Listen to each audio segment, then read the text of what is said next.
So this is from Imfish, and this is the electric tank.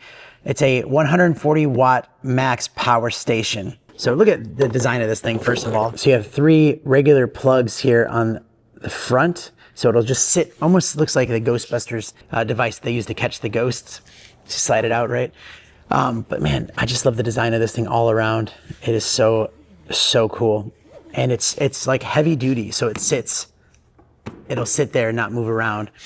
Now you also have your 140 watt power station right there. So your first USB-C is 140 watt, then your second one is 100 watts, and then a 20 watt, and then an 18 watt USB-A. So you can plug your laptops in, 2 laptops, a smartphone, get some fast charging. It's perfect for the garages, perfect for your office. It looks really cool, works amazing, and yeah, I think this is just one of the coolest I've seen.